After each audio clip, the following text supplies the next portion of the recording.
and judges as partners in the legislative process. These kinds of the rhetorics of the judicial system, I think, not only raised eyebrows, but also created some kind of resentment in certain parts of the Israeli society towards the court. I'm Benjamin Wittes, and this is the Lawfare Podcast, March 6th, 2023. Amichai, Cohen, and Yuval, Shany are both Israeli legal scholars and longtime Lawfare contributors. Shany is a professor of international law at the Hebrew University Law School in Jerusalem. Cohen is a professor at Ono Academic College. They are both also scholars at the Israel Democracy Institute, and together they are also co-authors of a 6-part series in Lawfare about the ongoing effort by the Israeli government to alter the Israeli judicial system.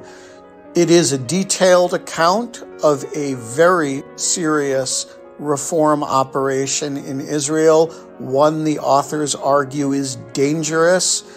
They joined me in the virtual Jungle studio to discuss the ongoing protests in Israel, the ongoing legislative efforts, and the history of the Israeli judicial system and its growing power that has led to this crisis.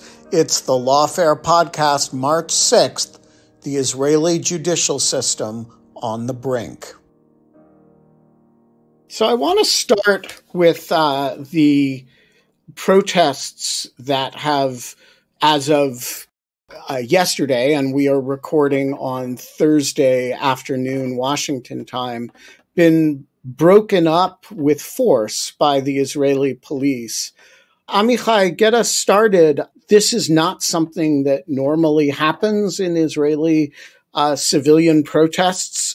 On the domestic side, how unusual is it for there to be protests against government policy by Israeli citizens that the police respond to with force and violence?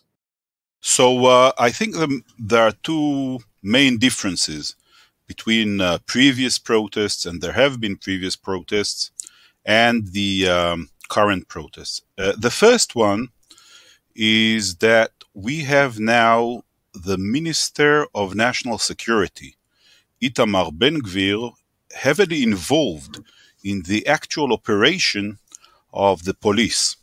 This is something completely new.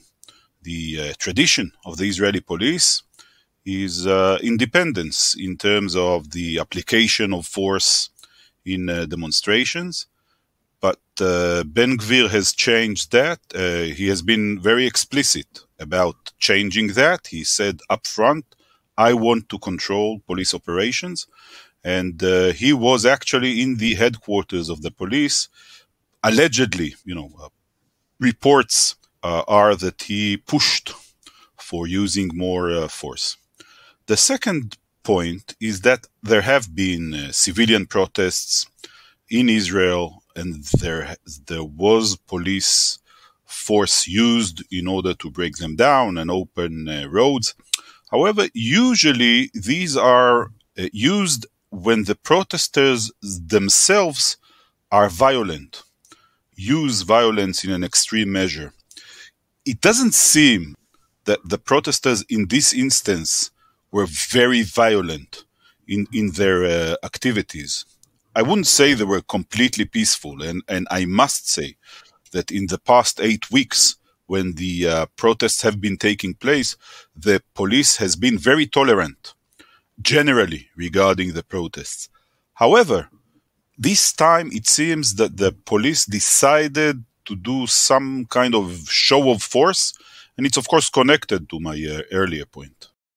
All right, so the protests, Yuval, have been going on since the government announced the plans for this judicial reform package about which the two of you have written a I think, just exemplary series of pieces on lawfare. You know, when you read your account of the package, these are fairly technical changes. And my initial question is, why has this judicial reform package produced such a dramatic public reaction as to produce weeks and weeks and weeks of protests at this scale, that it is actually, you know, certainly not what I would have predicted the public reaction to be? Why have people reacted quite as strongly as they have? Yeah, I think it's a combination of a package which is which it may be technical in its in the formal sense, in the sense that it's changing a majority here and a majority there. But it is a very radical protest, which I think many people in Israel have identified what's behind this, and what's behind this is really a radical transformation of the system of governance that we have in Israel. But I think it's not just that, and I think you're right to point out the fact that this reform has been pushed extremely aggressively. So the speed in which the reform is being pushed forward, without a deliberative process, without a good faith attempt to formulate a broad consensus, without even discussing this, with the Israeli public in a very comprehensive manner.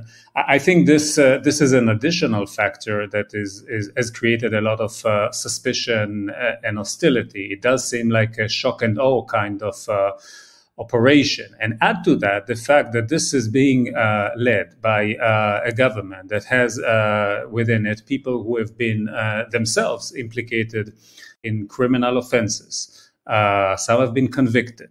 Some have served time in prison. The prime minister himself is currently on trial on 3 corruption charges. And add to that the fact that, this government has not only pushed for this reform, it is already in the context of the coalition agreements, has already threatened to or planned to change the law in Israel in many very critical respects, making it a much more rightist country, a much more religious and conservative-oriented country. So I think the push on all fronts, so speedily, and with politicians that already enjoy very limited trust, I think this is for many Israelis.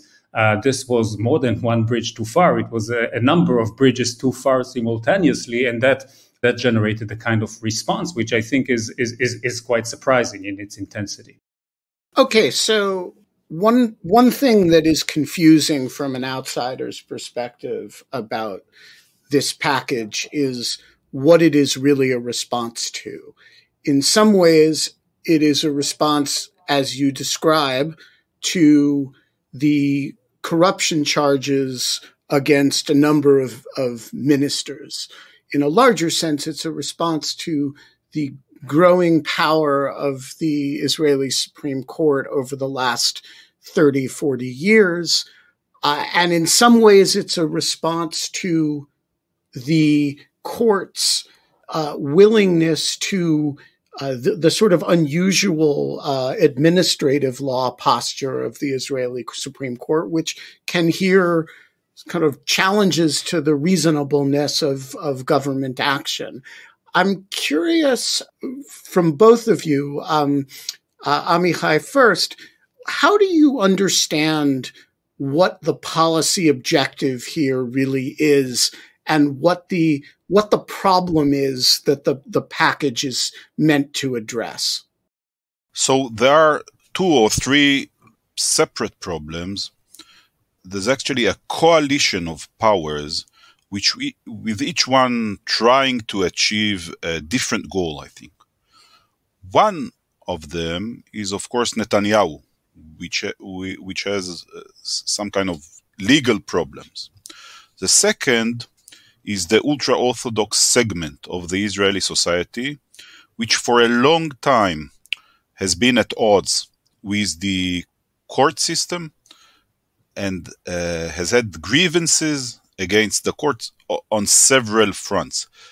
These, however, alone would not have been enough in order to push for this change.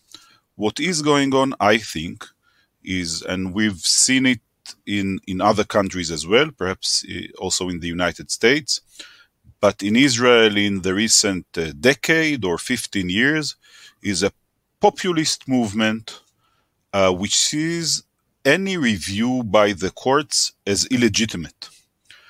And using certain disagreements within the Israeli society, between Jews and Arabs, between religious and secular Jews, using these differences in order to gain more power. And the court, in many cases, is a limitation on the power of these forces who are pushing for a more religious, for a more national Israel. And as populists, they feel that this limitation on the power is illegitimate, it's problematic, and they are trying to push it away. Yuval? Yeah, I'll just add two additional. I agree with Amichai. I'll add two additional, perhaps, considerations. One is there is also a strong group of settlers or political parties which are very much aligned with the settler movement. And they also have their own set of grievances against the court, which has been seen as an element that has slowed down their political ambition of expanding settlements and seizing land in the West Bank. But I think there is also what we are seeing is perhaps a long-held frustration on the right in Israel, that the right has been in power in Israel for on and off for the last 40 years. And yet the court has remained, by and large, a rather liberal, relatively speaking, a liberal institution. So there is this famous adage that you sometimes hear on right-wing circles: how is it that we vote right but we get left? And I think that this push is an attempt to, for the first time in 40 years, for the right wing to seize, to be in a position to steer the ship of governance in the direction that it wishes, without any interruptions, without any obstacles. All right. So this produces a package. These various strains that you've both identified produce a package with a number of different elements that appear to address very different things, but have in common a kind of assertion of majoritarian parliamentary control over the legal system. So, Yuval, if you would, take us through the several components of the package, and then I'm going to try to probe a little bit about each one. Right. So the package deals mostly with the balance of power between the Supreme Court and the Knesset, the parliament. The way it is structured is that it seeks to limit the ability of the court to strike down legislation. And it does so by introducing a supermajority requirement for decisions on the court to strike down legislation. The court in Israel has 15 justices. The current system is that any majority can strike down legislation that violates the basic laws, which serve in Israel as a sort of constitution. The reform package seeks to render this threshold much higher. According to one initial proposal, all 15 justices would have to support the striking down of legislation in order for this to pass. The current version that has passed first reading is gone for first reading talks about 12 out of 15. So this is one element, making it much harder for the court to strike legislation. And even the second part of the reform is that even in those rare cases where the court would strike down legislation, the Knesset could still override that decision and revive the law that has been struck down through a simple Knesset majority of 61 out of 120 members of Knesset. This is, of course, in Israel, in the Israeli system, you cannot form a government unless you have 61 seats behind you. So that means that any government of the day can then, in a way, pass unconstitutional legislation, either after the court has struck it down or according to the version that is moving forward, also preempting the court by deviating from the constitutional standard. Add to that the package also seeks to interfere with the system of appointing of judges in Israel. Currently, it's a committee which is composed of politicians, but also lawyers and judges. The lawyers and judges are in the majority, and the proposals seek to reverse that and essentially give not only politicians, but actually the politicians of the ruling coalition an inbuilt majority in the appointments committee, which means that they would be able to appoint all judges in Israel to all instances without a system that is similar to what we have in many other countries. And even in some respects, it's even worse than the system that we have that you have in the United States. There are other aspects of the plan. Just noting very briefly, there would also be a limitation on the court's ability to exercise administrative review over governmental decisions and to strike decisions which are unreasonable. There would also be limitations on the ability of government lawyers to generate binding legal opinions for the government. And there would also be a limitation of review of the basic laws themselves, of the constitutional provisions. Although in Israel, again, one of the anomalies of the system is that 61 members of Knesset can pass a basic law, and according to the proposals, would shield it from any judicial review whatsoever. So one of the things that, I mean, these sound quite diverse, but it seems to me the thing that knits them together, Amichai, is that they all involve the assertion of the majority parties or the majority coalition's control over the judicial process. So from appointments to an override to limiting the ability of the professional lawyers within the executive agencies to issue binding legal opinions, it all seems to free up the political echelon to have the final say. Is that a fair characterization, or is it more complicated than that? I think it's a fair characterization, and I want to give a framework here. So, in terms of concentration of political power, Israel's political system is very concentrated. So, it's not a federal country. It's a parliamentary system in which the heads of the parties of the coalition control both the parliament and the government. We have no two houses of parliament. We have no independent president which can veto legislation. We are not part of any international organization or any international human rights court. Political power in Israel is very centralized.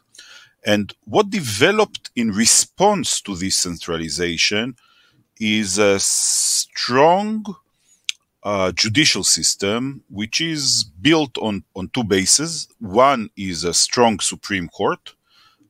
Some would say activist in certain areas, certainly activist, but not in all areas, but definitely a strong Supreme Court and a strong government legal service, a professional and independent government legal service with authorities that are, in a sense, unique.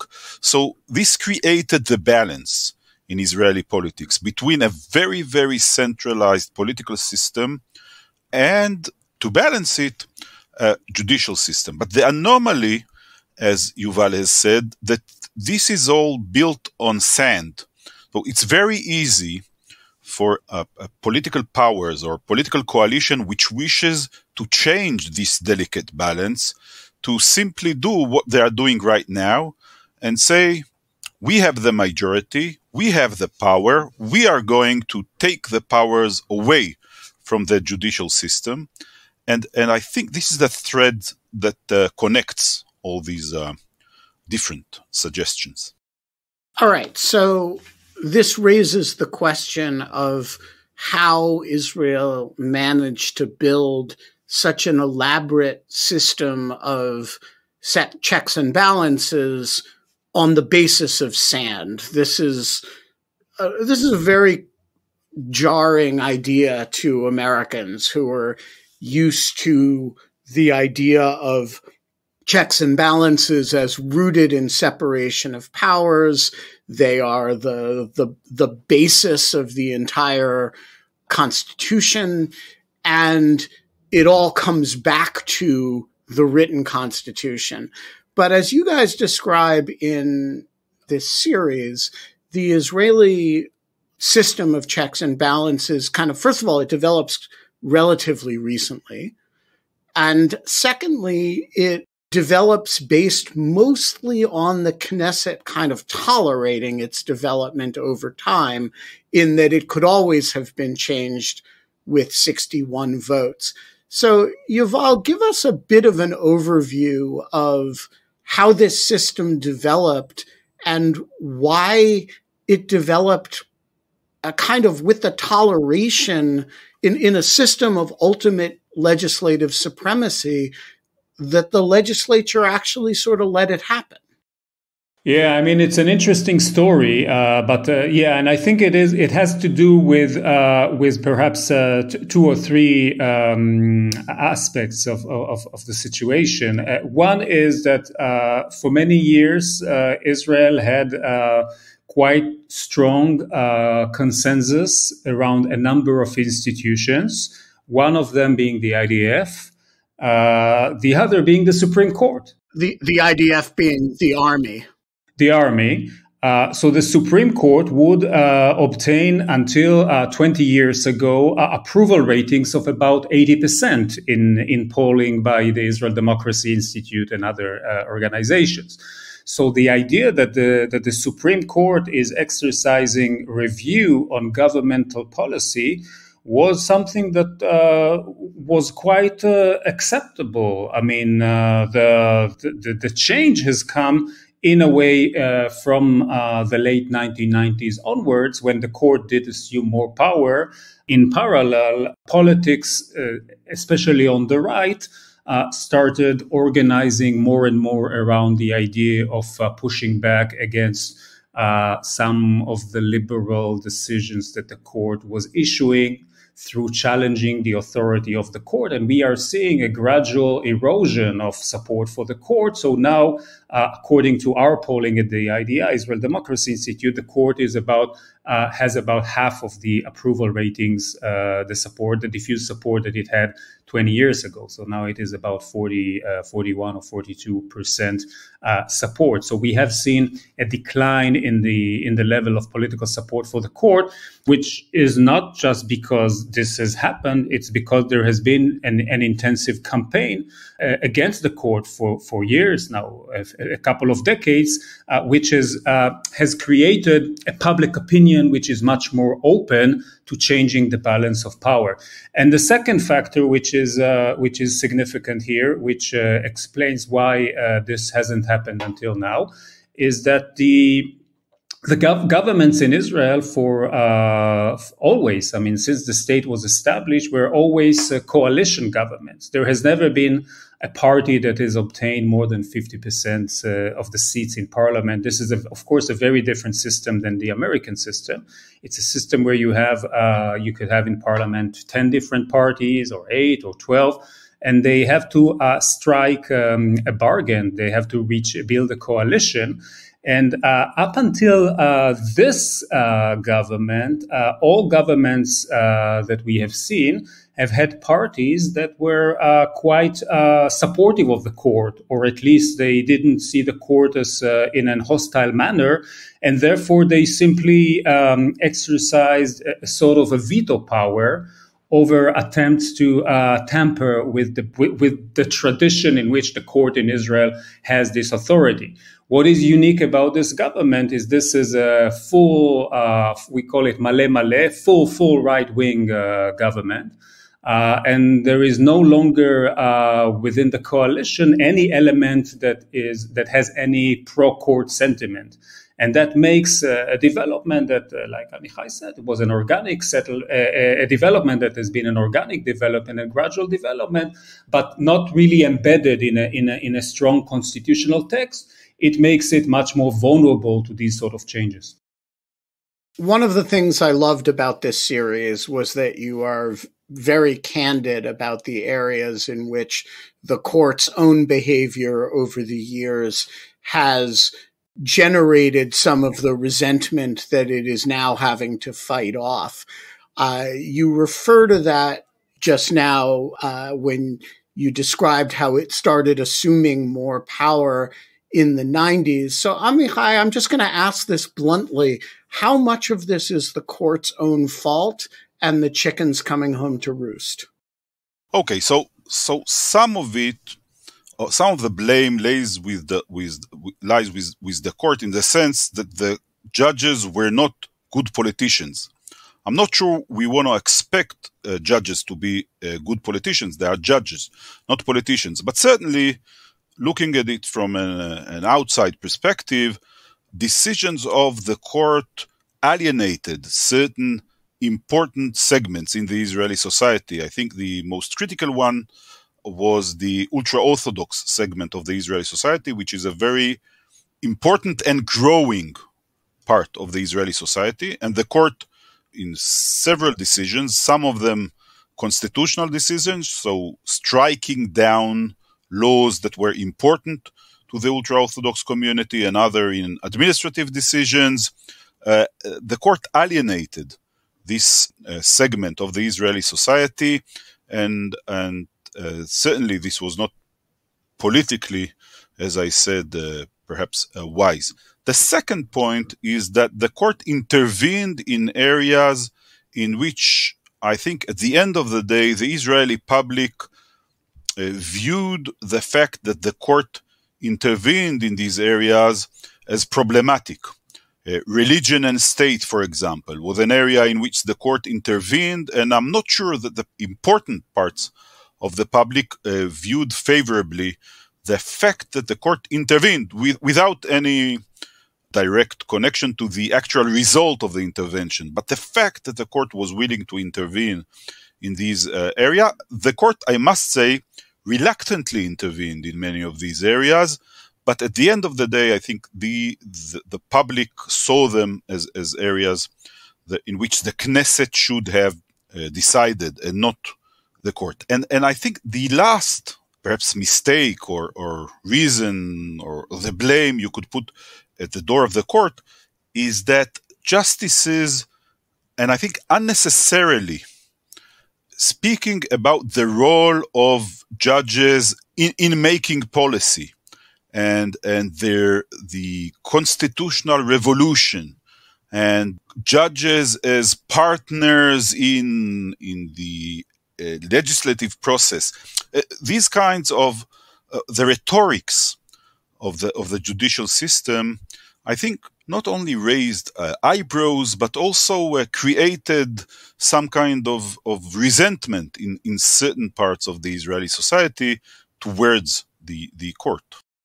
Yuval, what do you think? Is there an element of this that is a kind of legitimate backlash against a court that has a kind of grandiosity and a sort of proud interventionism that a democratic polity eventually bristles at? Well, I mean, it's. I tend to agree with Amichai about the statements, that some of the grandiose statements, and also some actually were found in decisions in which the court actually rejected the petitions but made very nice statements. When you look at the actual record of, in how many cases did the court strike down legislation, or in what percentage of administrative cases are being admitted, the numbers are quite minimalist. I mean, the court has not, has struck 22 laws since 1995 when it assumed its power. So that's really, I mean, when you compare this to other Supreme Courts around the world, this is not a large number. And many of our friends and colleagues in the NGO society sector, I mean, they laugh at the idea that the Supreme Court is an activist. They see the Supreme Court actually as a very conservative court. So I think it's like in many things in life, it's a little bit in the eyes of the beholder. I mean, the court was not particularly activist in its work. It was not probably also particularly conservative. It decided its cases. It made some statements, although I should say many of these statements go back decades ago. I would also say, and that's also important for the analysis and perhaps how we should evaluate the current situation, the composition of the court has changed over the years. The fact that there have been here right-wing governments, successive right-wing governments, had also had an impact on the composition of the court. The court today is much more conservative than it was 10 years ago and certainly 20 years ago because politicians were quite skillful in appointing more conservative judges. So in a way, for many of us who are following the Supreme Court and its case law, the urgency for the reform package seems very strange because even if there has been nothing would have been done, it's quite clear that within 5 years, 3-5 years, I mean, the majority on the court would have been conservative anyway. Are there some legitimate grievances? Yes, maybe some, not all decisions are great, and the court might have, overstepped its limits in a few cases or with respect to a few constituencies, at least from their perspective. Maybe has not conducted itself in the most prudent manner. But by and large, I think it's, we have to look at other explanations, and that is the wishes of politicians to have the opportunity to pursue their policies without legal constraints.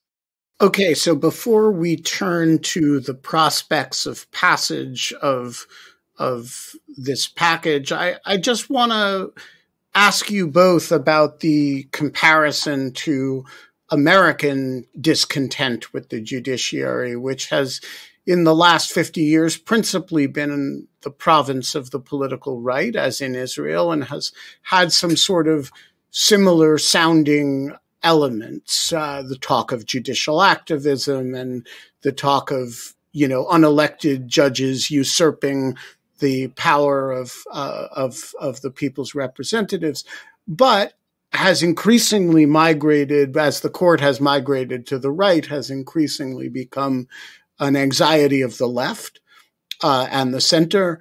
To what extent is the Israeli anti-judiciary movement and judicial reform movement similar to, and to what extent is it different from the optically seeming American complaints about the Supreme Court and the lower courts?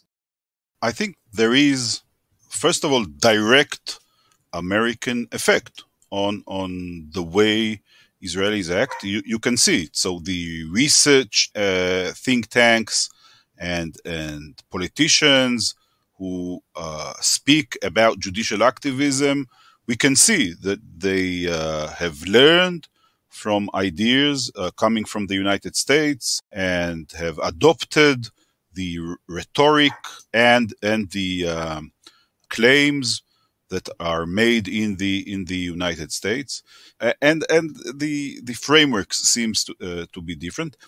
I think there is a difference because, and as you stated earlier, the Israeli court has developed in the last generation.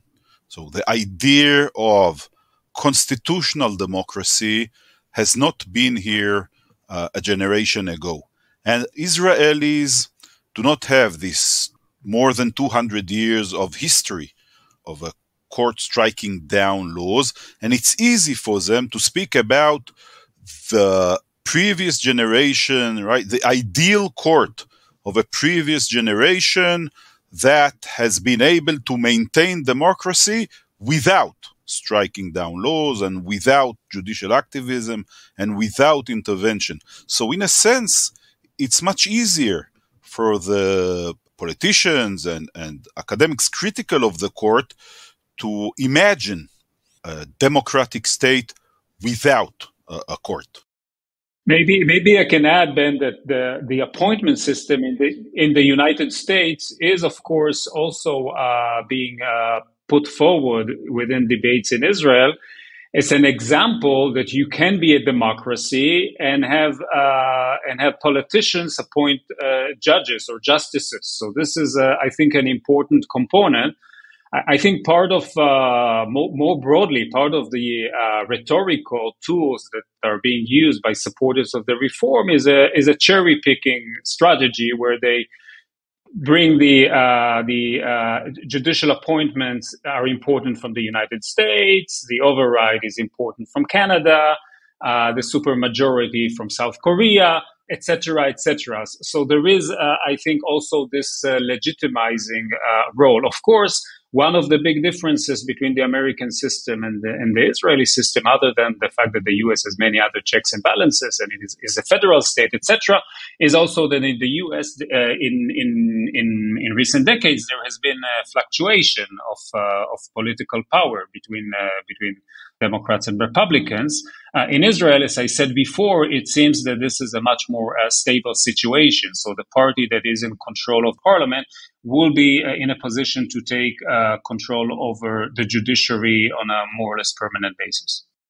This brings me to the question of how big a deal this really is. On the one hand, you say the Israeli left has been concerned about the state of Israeli democracy for a number of years now. And from an outsider perspective, there's a certain amount of crying wolf that, every government is the most right-wing government in history. Everything that a government does is the end of, something that is important. And so I think there's a bit in the United States of kind of fatigue with the sort of sense that everything is on a precipice. On the other hand, I look at these reforms and I say, wow, this really does seem like everything's on a precipice. And so I'm interested. Your series is extremely measured and careful in its rhetoric. And yet it says in the opening essay that you don't mean to sound neutral about it. This is a big deal and very dangerous. So Yuval, I want your sense of how big a deal it is and how dangerous it is.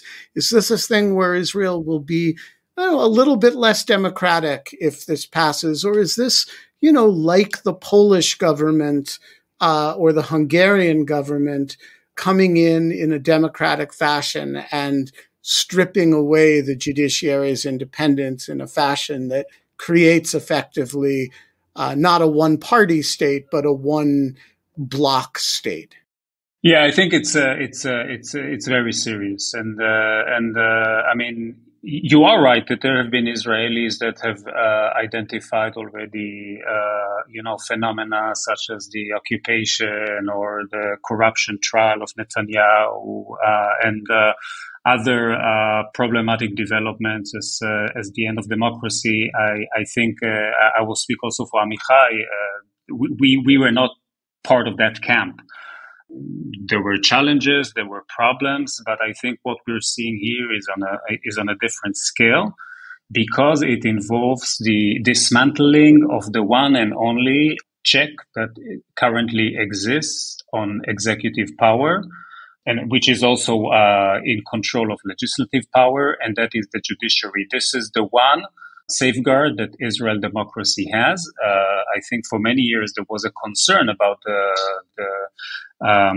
sustainability or the robustness of this safeguard, but now we are seeing a full-fledged, all-out assault on this safeguard, and it is coupled by weakening of the whole idea of a rule of law in the country, because the logic of this development is, like I said before, is to remove all obstacles on the path of the government. So the government will choose the lawyers that will represent it.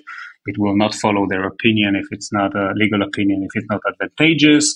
It will appoint judges in the Supreme Court.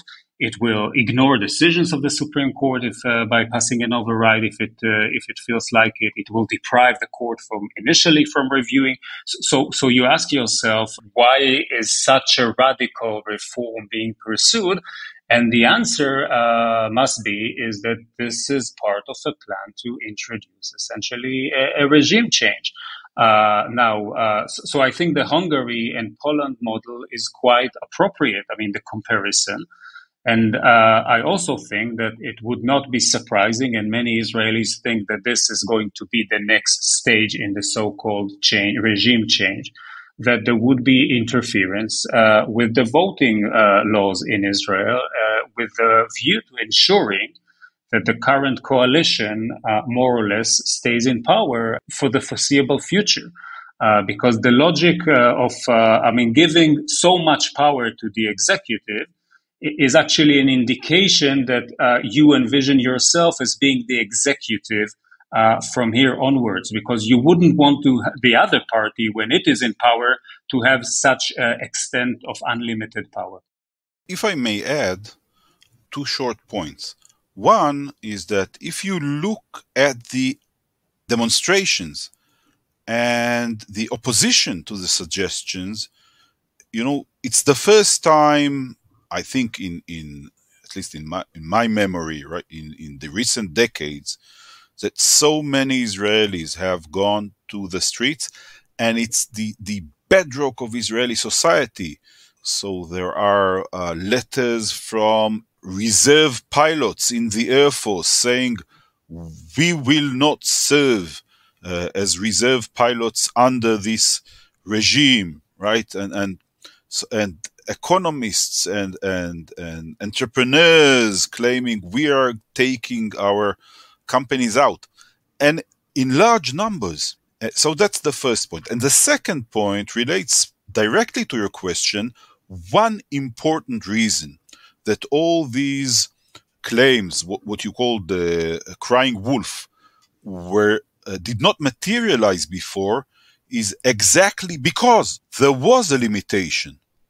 So the certain processes in the Israeli society were somewhat delayed or mitigated by the fact that there was an obstacle for them in the presence of the court.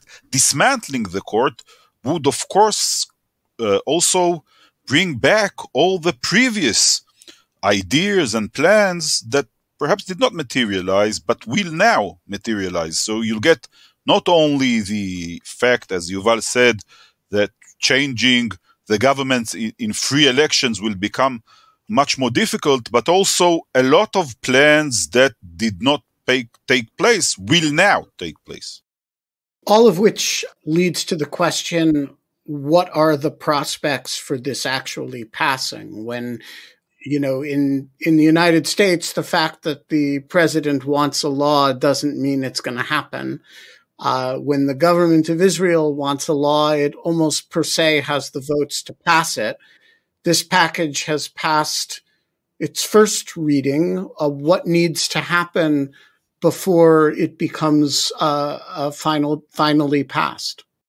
Yeah, so under the Israeli system, laws have to pass 3 readings in the Knesset.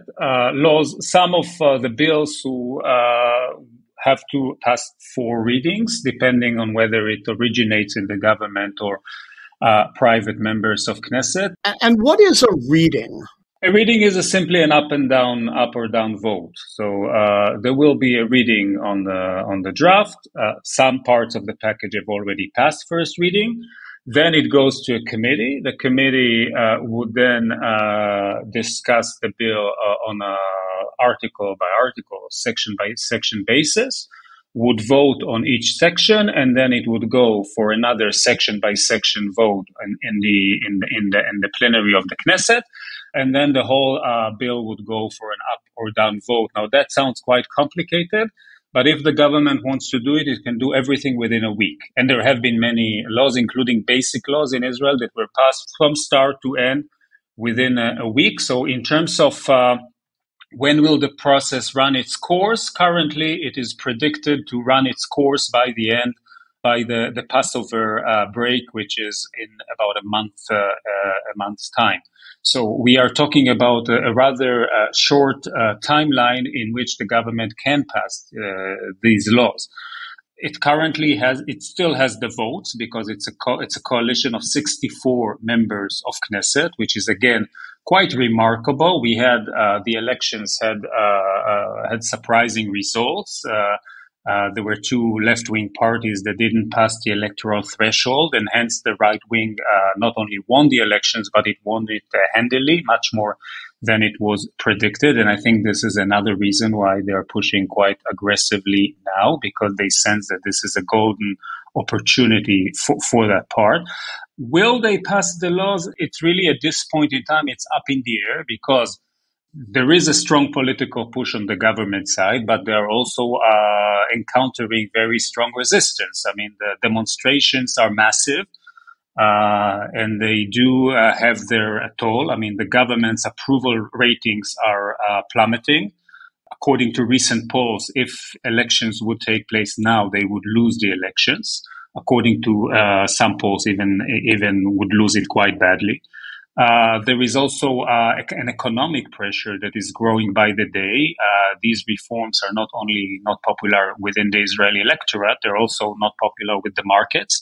So the shekel is going down, is losing its status. I mean, the stock exchange is going down. As Amichai said, investment is being pulled out. And of course, the reaction, the international reaction is increasingly critical. And the question is whether at the end of the day, Netanyahu and his government will be able to withstand this amount of pressure. The final point, which I want to mention, that even if the legislation passes Knesset, it will go to the Supreme Court. And the Supreme Court would be in a very interesting position, to put it mildly, in which it would have to review the validity of legislation that takes away its own power. And I think it is fair to say that there is a good likelihood that the court would strike down the legislation under a variety of legal doctrines, that would throw the state into a complete state of chaos. Because at this point in time, it would no longer be clear whether what is the legal situation, because the government would deny that the court has the authority to strike down the legislation. And many officials would have to choose whether they would follow the instruction of the minister or the decision by the court. So it's really, we are headed towards a very high cliff. So just on the final passage question, what would be the mechanism by which it would fail to pass? Is it that the government would somehow fall? Is it that Netanyahu would, seeing the unpopularity of it and the negative reaction, would pull it? Or is it that some members of the coalition would defect and vote against it? If you're imagining something between now and Passover where that prevents its passage, what does that look like? So the assumption is, and from a personal standpoint, as an Israeli, it must be that there is an area in which all parties can come to some kind of an agreement which will protect the basic features of the Israeli democracy and respond to some of the claims that the current coalition, those suggesting the reforms, some of the claims that they raise. There is such an area.